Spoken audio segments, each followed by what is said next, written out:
¿Qué tal? Bienvenidos al Afterwork de Ediza Consultores, el podcast de Ediza donde lo pasamos estupendamente después del trabajo. Y me dijo, a ver, te voy a hacer dos preguntas. ¿Quieres tener una buena casa? Y dije, sí. Y me dice, ¿te gustaría tener un buen coche? Pues sí. Y me dice, ¿te gustaría venirte a vivir a entrenar conmigo a Estados Unidos para conseguir eso? Y le dije, sí, segurísimo, ¿no? Es que no es solo cuando estás allí, sino las semanas o meses antes de la competición. Porque no siempre se entrena bien. Y no siempre se hacen las cosas perfectas, no porque no quieras, sino porque no salen.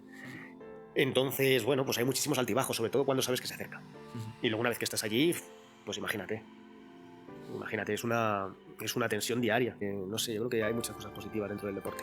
Donde el deporte de élite, claro, quien te diga que es saludable, pues yo te lo desmiento. No, y al final mantienes al cuerpo a un ritmo durante muchísimo tiempo y día a día a un ritmo muy alto. Yo creo que al final es una de las cosas que los deportistas salen bien aprendidos y es lo más valorado, ¿no? Que yo le he hablado mucho y lo he escuchado mucho, el decir, los deportistas son como los mejores trabajadores después porque no se van a quejar.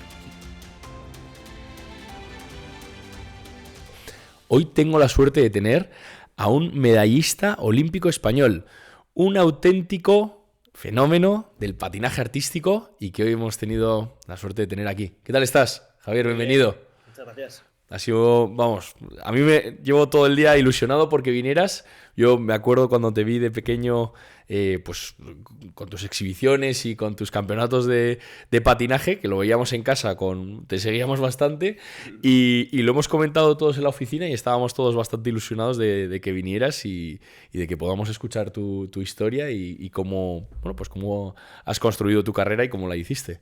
Así que vamos a ir descubriéndote y lo primero de todo yo creo que voy a hacer una breve presentación de tus hitos, que son unos cuantos. Javier Fernández, él es de los pocos medallistas que hay en los deportes de invierno en España. Fue bronce en 2015. 2014. 14. No, 2018, perdóname. 2018. 2018. Es verdad. Quedé cuarto. Y ahí fuiste abanderado. Abanderado, Eso correcto.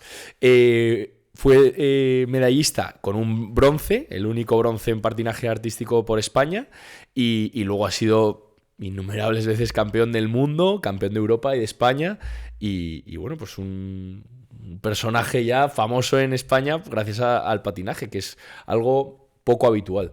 ¿Cómo fueron tus comienzos y cómo te dio por decantarte por el patinaje, que en España es algo que no seguimos tanto? Pues fíjate, tengo una hermana mayor, 2 años mayor, y ella empezó a patinar antes que yo por ver una competición en la televisión. Qué bueno. Y nada más ver la competición le dijo a mis padres que quería hacer lo mismo. Yo, como era una hermana mayor, yo siempre quería hacer lo mismo que ella. Y empecé a patinar porque le dije a mis padres que quería hacer lo mismo que mi hermana Laura. Fíjate. Y con O sea 6 que- años empecé. 3 años. 6. 6 Con años. 6 años. 6 añitos. Y todo porque tu hermana lo vio en la tele y dijo, ostras, esto me gusta. ¿Y buscasteis un club? Porque no hay tantos clubes de patinaje, ¿o sí? Sí, Vale. mis padres buscaron un club que estuviese cerca de donde vivíamos en ese momento y había una pista muy, muy pequeñita en Chamartín y ahí empezamos a patinar. Qué maravilla, qué maravilla. ¿Y cómo fueron esas primeras tomas de contacto? Porque tus padres no tenían ningún conocimiento previo del He deporte. dicho Chamartín, pero era Aluche, perdón. Aluche. Una Aluche. pista de hielo que había que ahora es una rocería. Ah, Fíjate tú, ya ha cambiado de una a otra. qué gracia. ¿Qué me habías preguntado, perdón? Digo que, joder, pues al final llegaste a la pista de hielo y dijiste, oye, me quiero apuntar a patinar y ver qué pasa. Imagino que tendrían pista de hockey también, que igual hay... Sí, nada. Y a ver, yo de lo que sé de esos momentos, lo que me han contado, me acuerdo más bien poco con 6 años. Pero sí me acuerdo de lo que me han contado, de que me encantaba, Ujú. pero que no quería, al principio no quería ir, pero luego una vez estaba patinando no me quería salir. Fíjate. Es una anécdota de querer hacer otras cosas, seguramente pues con los amigos o jugar al fútbol, pues lo típico que siempre queremos estar liados con otras cosas y no queremos hacer una cosa que ya esté estructurada. Pero una vez estaba allí que no quería salir, que era el último que salía de la clase. Y ya desde pequeño despuntabas y dijeron, ostras, este chaval como patina. Bueno, de pequeño no tanto. Sí es cierto que decían pues, que tenía alguna facilidad, Ujú. ¿no? Que me costaba menos que otros niños, Ujú. pero no. Es que al final con 6 años te ponen los patines por primera vez Ujú. ibas ahí como un poco un pato, ¿no? Sí, sí, sí, va como Tarda puedes. tiempo. ¿Y cuándo fue cuando empezaste a cogerle más el gusto o a despuntar, donde ya empezó a ponerse la cosa seria? Porque empezaste muy joven ya a despuntar. Sí, estuvimos ahí poquito tiempo, la verdad, en esa pista porque la cerraron y ya mis padres nos llevaron a Majadahonda, la pista de hielo de Majadahonda que lleva muchísimo tiempo, muchos años. Y allí ya es cuando entramos otra vez en la escuela Ujú, y ya nos pasaron al poco tiempo a mi hermana y a mí al club. ujú, Eso ya quería decir pues que ya hemos subido un nivel en poco tiempo bastante importante para que te metan en el club. Y de allí ya es cuando empezamos poquito a poco, con el tiempo, a empezar a competir en las competiciones regionales y ahí a los pocos años empezar ya en las competiciones nacionales. Pero al final yo hablo por mí, pero también mi hermana, ¿no? Que es la que me inició indirectamente en el patinaje. Es cierto que que en pocos años ya estábamos compitiendo en un nivel bastante, ujú, no alto, pero en un nivel bastante decente para el ujú. poquito tiempo que Qué llevábamos. bueno, o sea que tu carrera en el comienzo va muy, muy en paralelo a la de tu Sí, hermana. sí, sí, Fenomenal. indirectamente sí. Y cuando estáis en el club de Majadahonda, ya con, imagino, un entrenamiento ya más riguroso, Sí. más estructurado, y ahí, ¿con qué edad empiezas a decir, ostras, esto me parece que va a ser para mí? A ver, yo durante bastantes años lo hacía como un deporte extraescolar. Ujú, Sí es cierto que me gustaba, igual que a mi hermana, pero lo hacía como un deporte después de salir del colegio, pues ir a hacer un deporte, como ujú, muchos otros niños y niñas que habían elegido hacer otra cosa. Eh, Pasaron bastante tiempo hasta que, incluso habiendo ganado campeonatos de España, incluso estamos hablando ya de años más tarde, pero no me decidía para hacer el patinaje como algo profesional. No entraba dentro de mi cabeza ujú. en competir y entrenar como realmente se debería de hacer. Y si te soy honesto, creo que hasta que no tenía 17 años, que me fui a vivir a Estados Unidos, no me había nunca planteado el que quería hacer. Ya, Para mí seguía siendo un deporte extraescolar, aunque hubiese ganado un campeonato de España. Pero eso claro. no me generaba nada. Ujú. Haber ganado un campeonato de España, ni nada económico, ni nada mediático, ni absolutamente nada. Era una competición más de la temporada. Claro. Esto lo estoy poniendo en perspectiva a lo mejor de cuando yo era niño en el colegio Ujú. y es como que el que era muy bueno, yo qué sé, en judo, en ballet o en esgrima, pues a lo Sí. mejor era un crack y nadie lo sabía y era pues su deporte después del colegio y punto. Pero claro, ¿cómo te llaman a Estados Unidos para ir a Estados Unidos? Porque eso ya sí que es una llamada de decir, ostras, aquí hay talento. Una llamada de atención, ¿no? Pues fue en un campamento de verano, Ujú, que se hacen también de patinaje, y nos fuimos a Andorra. ujú, Y además fuimos todos los que estábamos dentro de los patinadores de la Federación ¿vale? Española. Y fuimos para allá, que vino también la federación, y el entrenador que vino era un entrenador ruso, que se llama Nikolai, y este entrenador fue el que se acercó a mí después de la primera semana, eran 2 semanas la primera semana, Ujú, y se acercó y dijo que quería tener una reunión conmigo y con la federación para hablar de mí. Y ahí fue cuando tuvimos esa conversación y me dijo, ¿qué es lo que buscas? ¿Qué es lo que quieres? ¿Qué quieres conseguir? Y yo, pues no lo sé. Y me dijo, a ver, te voy a hacer 2 preguntas. ¿Quieres tener una buena casa? Y dije, sí. Y me dice, ¿te gustaría tener un buen coche? Sí. Y me dice, ¿te gustaría venirte a vivir a entrenar conmigo a Estados Unidos para conseguir eso? Y le dije, sí. Dice, pues si me dices un sí de verdad, en una semana, yo te compro el billete, en una semana, te vienes a Estados Unidos. Mis padres no estaban en esa conversación. Y dije, sí, venga. qué fuerte, ¿eh? Y nada más salir de ahí, pues llamé a mi madre. Dije, oye, mamá, a ver, te tengo que contar algo. Que en una semana me voy a vivir a Estados Unidos. No, eso yo lo dije así, pues de la inconsciencia. Yo no tenía ni un duro. Desde la inconsciencia y con mis 17 años, al final mis padres sabían que si en algún momento quería conseguir algo, tenía que salir fuera de España. Entonces Ujú, mis padres me han apoyado y es cuando me fui. Después de esa qué bueno. conversación, en una semana, me fui a Estados Unidos. Vaya apuesta de Nicolai también, o sea, Sí. menudo ojo para decir, este se viene conmigo a Estados Unidos, le pincho un poco a ver si tiene ambición, pero tampoco te pinchó muchísimo. O sea, dijo, No, te vio con buenas maneras, tuvo que ver algo. era un entrenador que tenía, además había traído a algunos de sus patinadores que estaban, una de las chicas que traía 2 años después fue campeona del mundo. O sea, trajo sus patinadores que eran patinadores de muy alto nivel y él era un entrenador en esos momentos de los mejores que había en el mundo. Fíjate. Entonces, era una hora o nunca. Ya. Qué maravilla. Y cuando ya te vas a Estados Unidos, ¿cómo empieza a ser ya cambio de vida radical? Sí. Ya empiezas a ser un deportista de élite. En ese momento, o ya estabas. A ver, deportista de élite realmente ya era antes porque había ido a los europeos, había ido a los mundiales, pero bueno, pues eso, había quedando en posiciones muy, muy bajas. Más que otra cosa fue el cambio mental que hice yo, el tomármelo de otra manera. Yo creo que el deportista de élite creció en mí Ujú. personalmente después de ese viaje, ¿no? De haberme ido a vivir a otro sitio sin estar con mis padres ni con mis amigos, ver el nivel de patinaje, el nivel de instalaciones que tenían, pues al final lo ves todo y dices, ostras, esto es de una manera diferente, esto no es lo que yo estoy acostumbrado a ver. Ujú. Ya la concentración máxima, imagino. Ya tu único día a día era el patinaje, entiendo. La única cosa que hacía, además dejé los estudios y me dediqué exclusivamente a eso.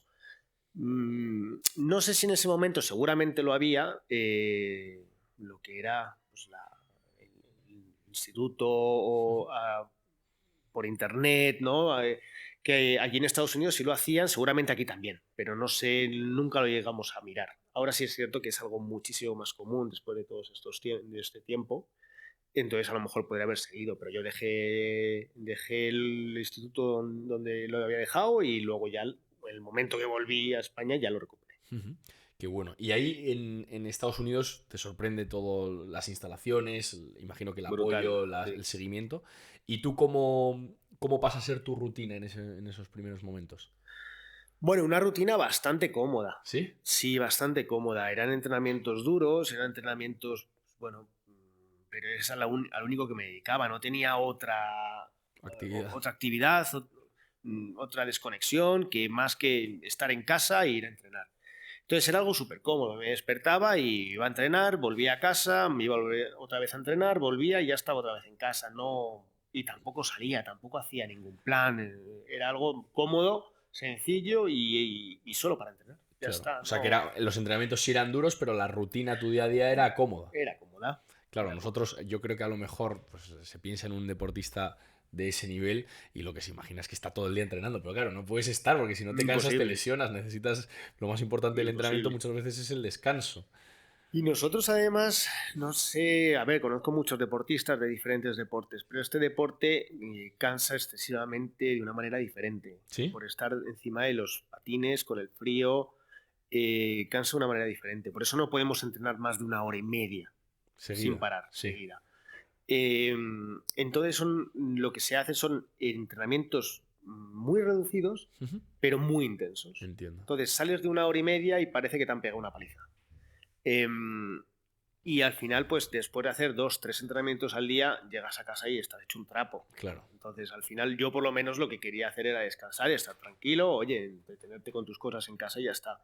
Y a ver si había algún plan, pero yo no era de salir a ningún lado ni hacer muchos planes, sobre todo con 17, 18 años que no conocía nada de allí. Claro. Pero ¿Y ahí estabas en un centro concentrado con más chicos, jóvenes no, o estaba en cómo un era? apartamento. Un Estaba en un apartamento. Sí. apartamento que compartía apartamento con un entrenador también español que se fue allí Ujú.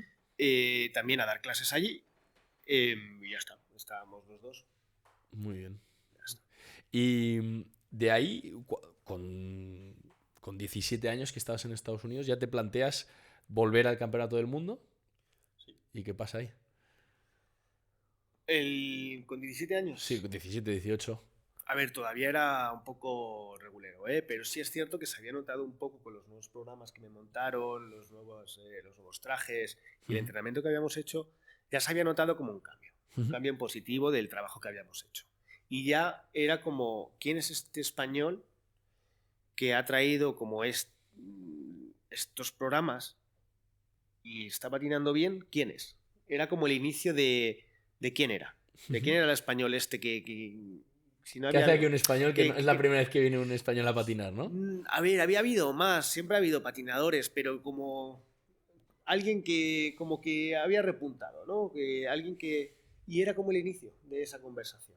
Era el inicio de esa conversación. Y ahí fue cuando a los 2, 3 años clasificaste para ser olímpico. Correcto. ¿Y ahí ya empezó la magia un poco más seria o no? Empezó a ser más seria. Ya después de, bueno, ese era mi último año además que estuve Ujú. con Nicolai antes de irme a Canadá. em, claro, ya era ir a unas Olimpiadas en el 2010. En unas Olimpiadas. Es cierto que yo era todavía un mico, no tenía ni la mitad de la experiencia que tenía que tener para ir a unas Olimpiadas, Ujú. pero ahí estaba, me había clasificado, tenía las marcas que me pedían y ahí estaba.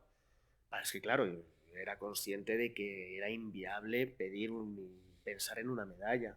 Simplemente pues hacer un buen trabajo, que se siguiese hablando de mí, porque en competiciones se hablaba de mí, Ujú. que después de cada competición los jueces tienen una reunión y hablan pues de las cosas buenas que han visto, las malas, si ha habido algún error, si no ha habido... Y al final pues me decían que más de una competición era uno de los ejemplos de cosas diferentes, de patinadores de otros países, y al final eso es positivo, ¿no? Con una Claro, creatividad distinta, a lo mejor. ¿O? correcto. Y joven, ¿no? Y joven. Tenías 19 Tenía en 2010. 19. Entonces, joven, una persona que ha aparecido de la nada y bueno, pues está bien que hable. Ujú. Qué bien.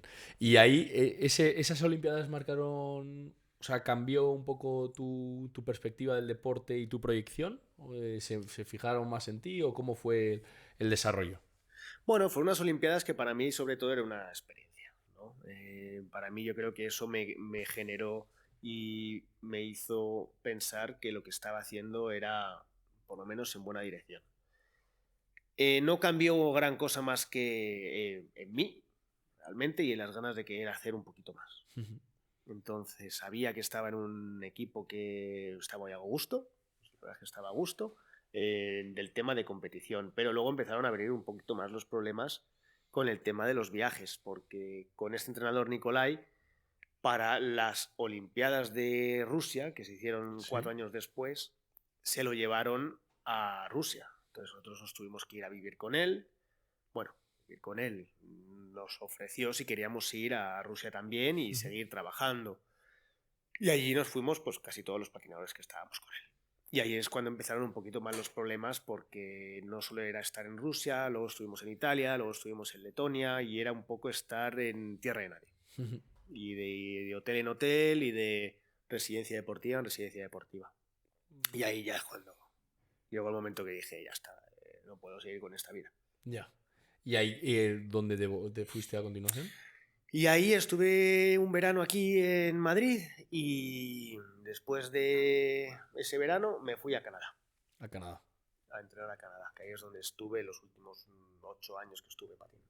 Y eso, ahí en Canadá preparaste las del 2014 y las del Exacto, 2018. exacto. ¿Con entrenador nuevo? Entrenador nuevo, equipo nuevo, todo nuevo. Ujú. Muy bien. ¿Y cómo, bueno, llegaste a ser abanderado en 2014 Ujú. del equipo español de las Olimpiadas de Invierno? Sí. ¿Qué se siente llevando ese peso? Es un orgullo, Sí. es un orgullo, pero también vas ahí con esa cosilla, ¿no? Además que no te explican nada, o sea, lo ves por vídeo, buscas de otras Olimpiadas a ver cómo es eso, ¿no? Realmente no hay una explicación. Entonces, bueno, sales ahí y es un orgullo ir enfrente de todo el equipo español. Al final es un trofeo, es un mérito, ¿no? Que te otorgan el poder hacerlo. Entonces, para mí fue un momento que no voy a olvidar nunca. Qué maravilla. Joven, Súper jovencísimo, joven, sí. con la bandera y todo Sí, sí. orgulloso. Qué maravilla. ¿Y en esas Olimpiadas qué tal te fue? Pues cuarto, quedé Cuarto. cuarto. Justamente, a ver, ahí ya, porque en estos justo de unas Olimpiadas a otras, yo ya había, o sea, ya había habido una evolución y yo ya había quedado en muy buenos puestos en esa franja. No habías ganado ya campeonatos del mundo, unos cuantos, ¿no? Para entonces. Antes de ese había ganado campeonatos de Europa y creo que quedé tercero en el campeonato, tercero en el campeonato del mundo. Ujú. Entonces ya sabía que podía optar por una medalla, ¿no? Que esa era la idea, intentar optar por una medalla. Y me quedé cuarto. Hubo una pena porque además fue por un error tonto, un salto que sin querer y sin pensarlo repetí, y por eso me quitaron un pelín de puntos que eran lo que era la medalla de bronce. Ya. Pero bueno, oye, de todo se aprende. La verdad es que eso me dio bastante energía para seguir entrenando y me acuerdo que fue una de las veces que más energía tuve para ir a entrenar. Después de ser quedarte cuarto puesto. a punto de la medalla, ¿no? Sí, Dijiste, esta me la tengo que ganar. Sí. Es como me dieron el hueso, pero sin carne, ¿no? Ya. Y dije, pues me voy a conseguir la carne. Ya. Y así que los próximos 4 años tu objetivo, además de los mundiales, imagino anuales, fue las Olimpiadas, ¿no? Correcto, fue las Olimpiadas. Nosotros sí nos lo tomábamos temporada por temporada, porque al final cada temporada nuestra es bastante intensa. No tenemos muchas competiciones, pero las competiciones que tenemos son muy fuertes. Tenemos europeos y mundiales todos los años. Entonces no podíamos olvidar todas las temporadas, pero sí es cierto que no olvidábamos tampoco que venían las Olimpiadas poco a poco. Entonces teníamos que seguir en buen rendimiento, sin lesiones importantes, al final para mantenerse, para poder llegar a esas Olimpiadas. Qué bueno. ¿Cómo en ese proceso ya de olímpico profesional, porque entre esas, la de 2014 y 2018, tú ya estabas por la medalla sí o sí? ¿Cambió algo tu entrenamiento, tu mentalidad, o un poco todo, o simplemente fueron los pasos naturales que te hicieron evolucionar y ganar? Pues yo creo que también un poco la experiencia de haber estado en todas las competiciones, el haber revalidado títulos, el haber estado tantas veces campeón de Europa, pero luego el Mundial era más complicado. Cada temporada era diferente, todos íbamos con diferentes programas, diferentes estrategias, entonces nunca se sabe. Y además las Olimpiadas es una competición tan diferente a las demás, tan diferente, a nivel mediático, obvio, pero también a nivel de presión nuestra, porque sabemos que son unas Olimpiadas, sabemos que son cada 4 años, sabemos que, porque claro, tú dices, oye, en un campeonato del mundo, en 2018 he quedado cuarto, en un año más puedo aguantar. Pero cuando llegas a una cierta edad, no puedes aguantar otros 4 años. Sobre todo sabiendo que vienen jóvenes deportistas con mucho más nivel y que te van a alcanzar, no vamos a olvidar que es así, ¿no? Y cuando se llega a una cierta edad es muy lógico que te tengas que plantear la retirada si quieres mantenerte en el mismo nivel. Claro. Si no, es imposible. Imposible. Entonces ya por orgullo dijiste, esta en el 2018 no se me escapa. Pero claro, tú imagínate, dices, es mi última oportunidad. Claro. Tengo la de chocolate, la tengo, la cuarta, pero es mi última oportunidad. Si no lo consigo ahora, no lo voy a conseguir. Yeah. Esa medalla, de poder haber sido campeón del mundo, campeón de Europa. Entonces, era la espinilla de intentar conseguir esa medalla, pero que era la última oportunidad. ¿Y esa presión, qué tal la llevaste? Horroroso. Sí. Eso es horroroso, es lo peor. Muy duro. Durísimo. Durísimo, ¿no? Es que no es solo cuando estás allí, sino las semanas o meses antes de la competición. Porque no siempre se entrena bien. Y no siempre se hacen las cosas perfectas. No porque no quieras, sino porque no salen. Entonces, bueno, pues hay muchísimos altibajos, sobre todo cuando sabes que se acerca. Y luego una vez que estás allí, pues imagínate. Es una tensión diaria. Una montaña rusa de emociones constante, ¿no? Porque es que sabes que un pequeño error y ya está. Y es un deporte súper inestable. No solo porque estamos sobre las dos cuchillas, sino porque el hielo también es súper inestable. Se rompe diferente. Madre mía. Fíjate. No. Vas al santo, por favor. Ya no te apetece más competición, ¿no? No. Ya lo has hecho suficiente. Además me dicen, ¿echas de menos competir? Digo, en absoluto. En absoluto. En absoluto. Es como si te preguntan, ¿echas de menos el examen de la universidad o el examen de...? No, yo por lo menos no. Habrá gente que a lo mejor le guste la tensión de y si suspendo me quedo un año más. ¿Sabes? A lo mejor hay gente que le gusta. Pero sí es cierto que tenemos buenos recuerdos, ¿no? Tenemos recuerdos de estar... Yo tengo muchos recuerdos de mis compañeros, de los entrenamientos me encantaban. ¿Sabes? Me encantaban los entrenamientos. Y de ver a la gente, a los deportistas de todos los países que nos juntábamos cada 2 por 3. Hay cosas que sí, pero competir no. tío, no, madre mía, si mira las ganas que tengo con lo joven que soy. De tanta presión. Qué fuerte, qué fuerte. Tú de todo este aprendizaje como deportista de tanto nivel, ¿qué lecciones sacas para tu día a día y que crees que te van a servir para siempre y que si no hubieras llegado a ese nivel no hubieras tenido?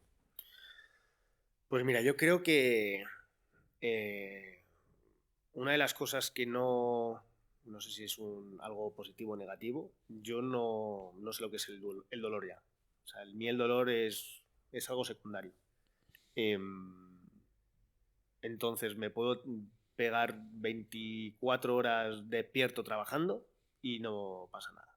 ¿Sabes? No, bueno, a lo mejor estás cansado y te quieres echar una siesta, pero que no siento el dolor. Ya.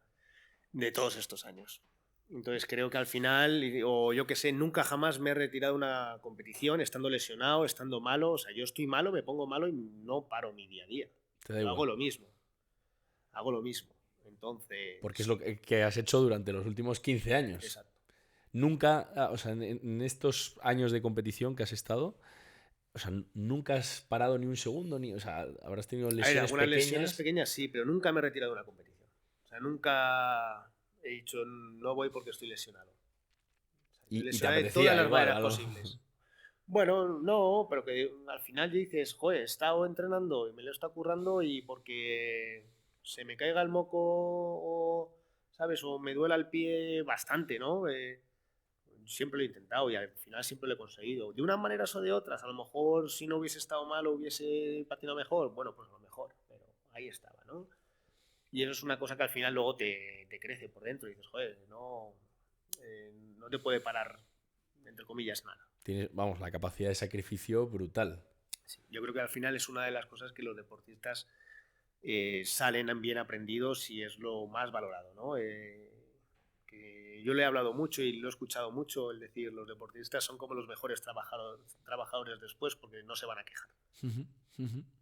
Fíjate que nosotros, te lo comentaba antes cuando fuera de cámara, que nosotros en Diza valoramos muchísimo el deporte y que la gente que trabaja con nosotros sea deportista, y yo creo que una de de las características principales es esa, que te da pues una resistencia, una... Y Sí, concentración, y poder estar concentrado, yo creo que también, no sé, yo creo que hay muchas cosas positivas dentro del deporte.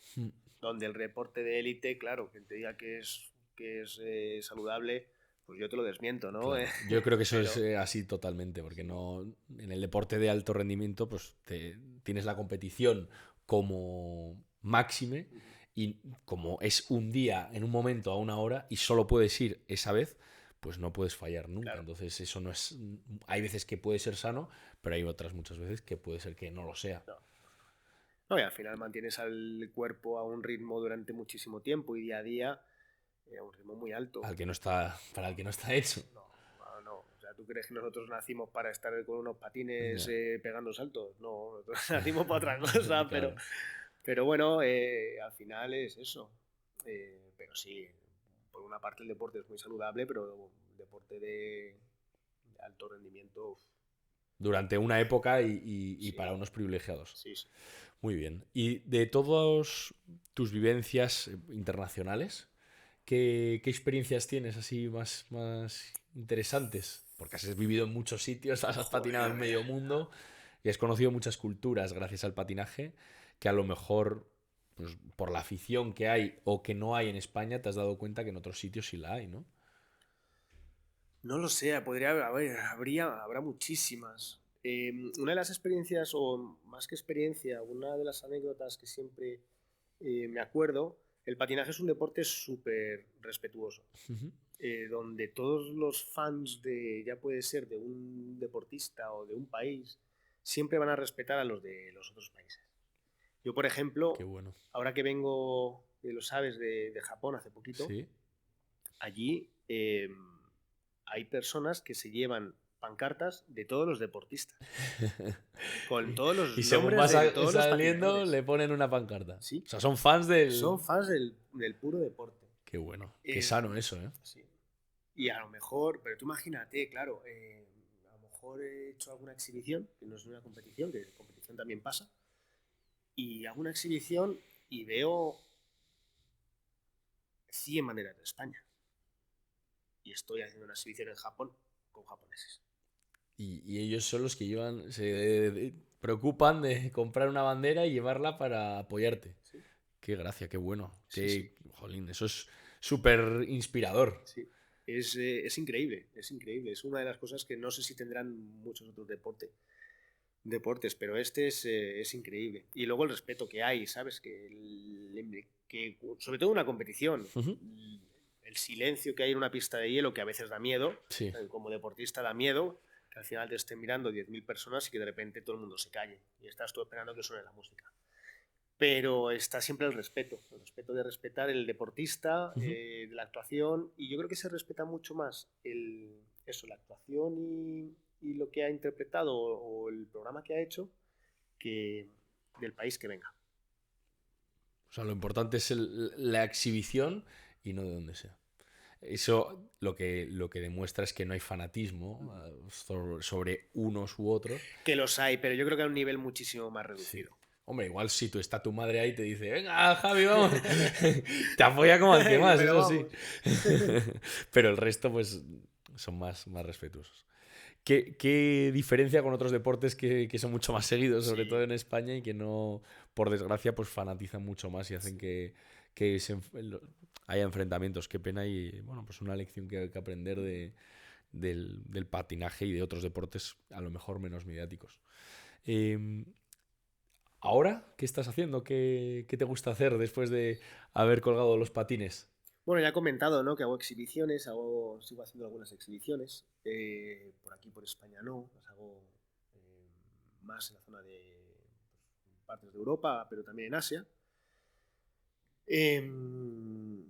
Tengo una sociedad, ¿no? Que hacemos pistas de hielo en Navidades, un par de pistas de hielo.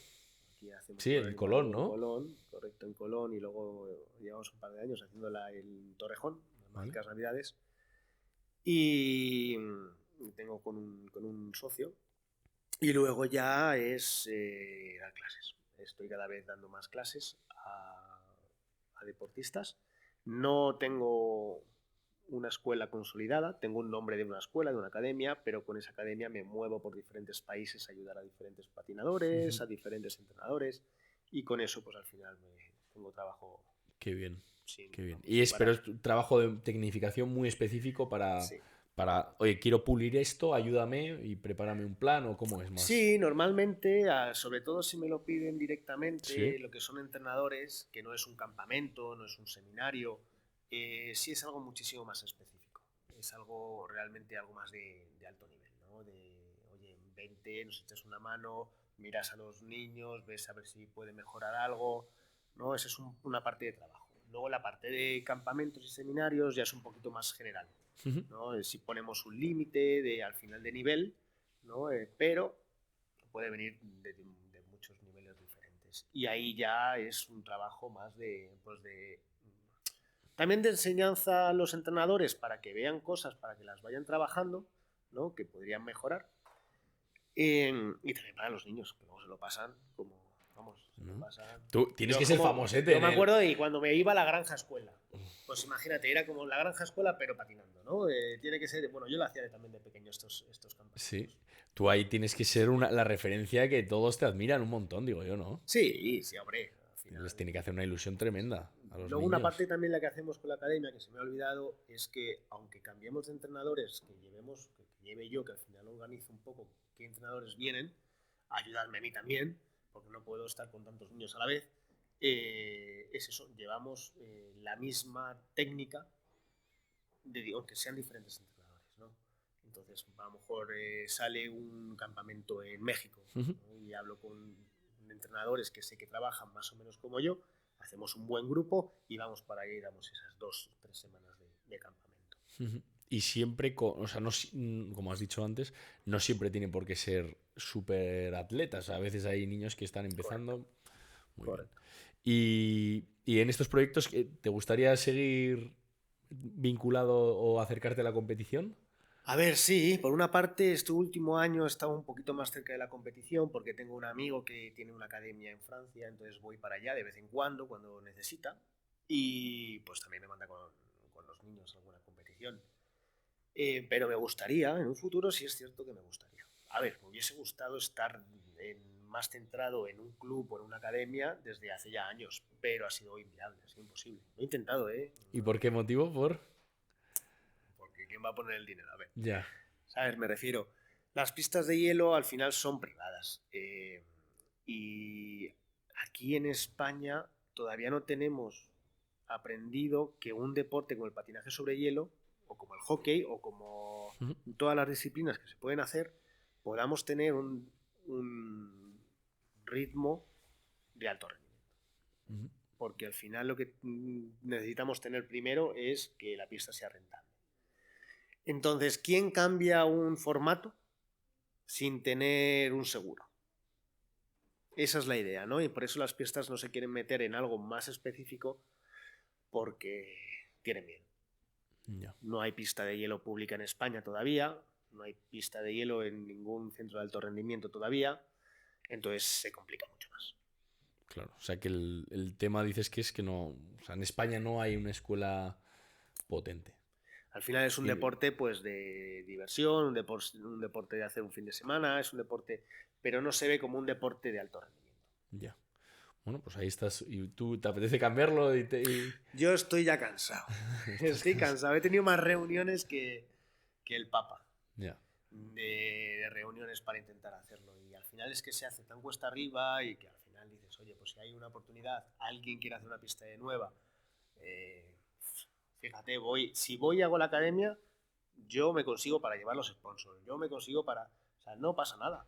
Pero, claro, yo que no, desgraciadamente no tengo tantos millones para invertir en una pista de nueva. Ya lo entiendo, ya lo entiendo. Bueno, poco a poco. Ir Ojalá a poco. tú... Pero no me falta trabajo, Ya, ¿sabes? eso es Al lo bueno. final es lo bueno, que no me falta trabajo. Es un trabajo que viajo mucho, pero no me falta trabajo. Pues me alegro, que bien. Vamos a pasar una parte de la entrevista que la que nos ponemos a hablar de casas ¿Sí? y vamos a hablar un poco de tus gustos Vale. y de ti. ¿Tú ahora dónde vives? Pues vivo por la zona de Arroyomolinos, Remolinos. ¿En piso o casa? en casa. Casa. O sea, que te gusta el espacio al Sí. exterior. Muy bien. ¿Casa en las afueras? Casa a las afueras. ¿O casa en el centro, si tuvieras que elegir? A las afueras. A las afueras. Sí. Muy bien. ¿Y segunda residencia, sí o no? ¿Y dónde? Segunda residencia, no tengo. No. Pero me gustaría en un futuro. ¿Dónde? En la playa. En la playa. Muy bien. Ahí se está bien para descansar y Sí. desconectar. Se incendia tu casa, ¿qué salvas? A mi gata. ¿A tu gata? A mi gata lo primero. Luego el pasaporte, pues tengo que trabajar. Pues tu gatita te da tranquilidad, ¿no? ¿Te gusta? ¿Echas la siesta y si es así, en sofá o cama? Siesta en sofá. Sofá, muy bien. ¿Qué no puede faltar nunca en tu mesilla? En mi mesilla.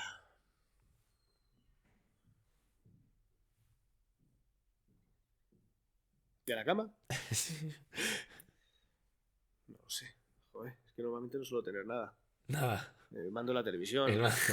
para no tener que levantarme. Muy bien, Pero no suelo tener nada.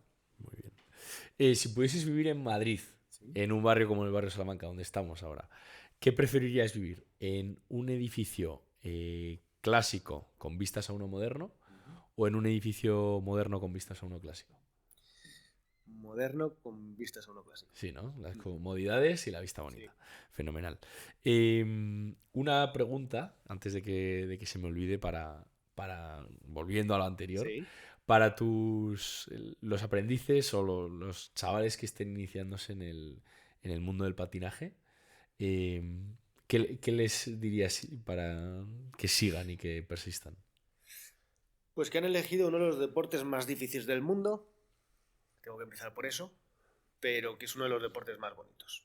Que les va a costar diariamente, pero que lo que se consiga haciendo patinaje y en la rama del patinaje, en ese camino, no lo van a experimentar si no lo hubiesen elegido. O sea, que les animas, Sí, que persistan. Es uno de los pocos deportes que se trabaja con música, es parte arte, interpretación, pero sigue siendo un deporte duro. Tiene tantas cosas Qué bonito. que y muy poquitos deportes lo tienen. Muy pocos deportes. Y conseguirán hacerse totalmente resistentes al dolor, como Sí, dices tú, vamos, sí. se convertirán en Superman. Qué bueno. Pues yo creo que con este consejo terminamos el podcast. La verdad que ha sido una maravilla tenerte aquí, Javi. Un gusto escuchar tu experiencia y cuando quieras esta es tu casa. Serás bienvenido. Muy bien. Pues muchas gracias a todos. Nos vemos pronto. Hasta luego.